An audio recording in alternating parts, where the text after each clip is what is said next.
뭐 강남구 송파구는 사실 뭐 크게 두 가지가 이렇게 나눠졌습니다. 강남구에서는 대치동과 그 음마아파트, 많이 알려지는 음마아파트가 있는 그쪽을 대치동과 그쪽을 삼성동을 일부를 지정을 했고요. 사실 삼성동 일대에 마이스 산업단지와 그리고 그쪽 종합운동장 특별 계획 때문에 사실 지정이 된 거기 때문에 강력하게 들어왔고요. 두 번째는 송파구에서는 잠실동과 그리고 잠실동이 지정이 되어 있고, 그래서 약간 여기는 신촌동 같은 경우는 사실 거의 잠실 생활권인데 빠져 있기 때문에 잠실동은 거래가 많이 없지만 신촌동은 거래가 좀 많이 일어나는 그런 역효과가 발생하고 또 풍선 효과라고도 할 수 있는 것들이 지금 벌어지고 있는 상황이다. 이렇게 이해를 하시면 좋을 것 같아요. 그래서 강남구와 송파구의 일부가 지금 지정이 돼서 토지거래 허가가 시행이 됐다. 이렇게 보시면 좋을 것 같고, 그러면 과연 어떤 효과가 있는지 판단을 좀 해보도록 하겠습니다. 첫 번째는 주택거래 같은 경우, 뭐 상업지역도 그렇지만 주택거래가 상당히 많이 급감을 합니다.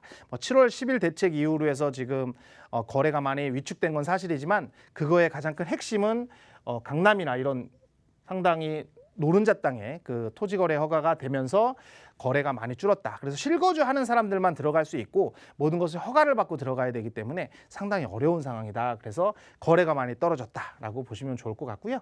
두 번째는 이제 실소유자 위주의 거래가 일어납니다. 뭐 전세를 끼고 갭 투자를 한다거나 그런 상황은 안 되는 상황이기 때문에 허가가 안 나기 때문에 이제는 내가 무조건 들어가서 살아야 된다라는 실소유를 증빙하지 않으면 못 들어가서 거래가 이루어진다면 실소유자 위주로 거래가 이루어질 것이고, 그리고 7월 10일 이후지만 토지거래가 나면 사실 뭐 거주하지 않는 사람들한테는 불편하기 때문에 급매물주나 어떤 이런 것들이 좀 많이 나올 것이고, 그렇게 되면 현금 보유하신 분들이 이거를 좀 많이 매입을 할 수 있는 그런 상황이 벌어졌다. 이렇게 보시면 좋을 것 같고요.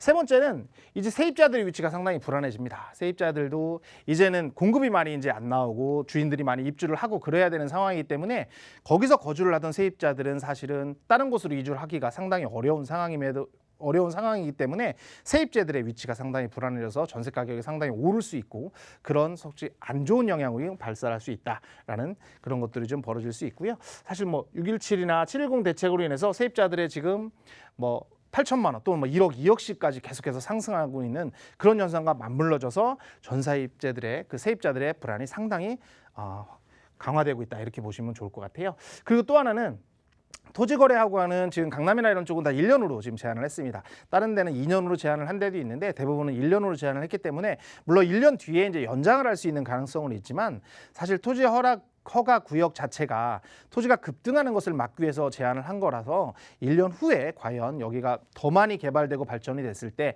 얼마나 많이 오를 것이냐는 사실 아무도 장담을 할 수가 없습니다.